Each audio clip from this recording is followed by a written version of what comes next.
ئێمە ئەمڕۆ لێرەین لەبەرەوەی ئێرە شوێنێکە کە برینێکی قوڵی ناوجەستەی گەلەکەمانە بینین.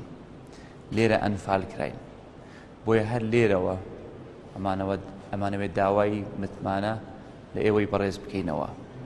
خۆمان و کاندیدە بەڕێزەکانی هاوپەیمانی کوردستان لێرەین تاکو پێتان بڵێین هەر لە ئێرەوە ئەچینەوە بۆ بەغدا تاکو لە بەغدا دیفاع لە ماف و شایستەکانی ئێوە بکەین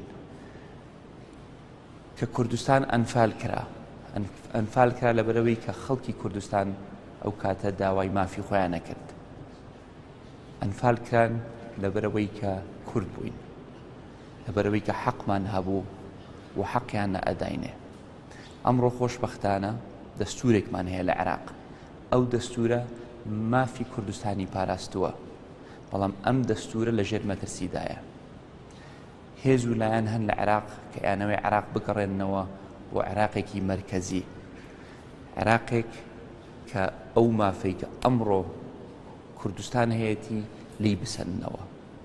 ئێمە ئەتوانین ڕێگری لەم پیلانانە بکەین بەناردنی ئەم بەڕێزانە کە هەموو خەڵکی ئەم نیشتیمانن، دڵسۆزی ئەم نیشتیمانن و خەڵکی ئەم دەڤەرن کە ئەیانێرین بۆ بەغدا بە متمانەی ئێوە ئەتوانن دیفاع لە دەستوری عێراق بکەن، لە مافی کۆمەڵانی خەڵکی کوردستان بکەن، شەڕ بکەن لە پێناوی دابینکردنی بودجە، موچە و سەقامگیری و خزمەتگوزاری زیاتر.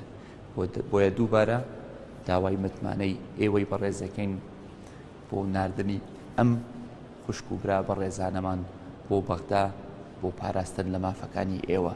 هەر شاد و سەربەرز و سەرکەوتوو بن.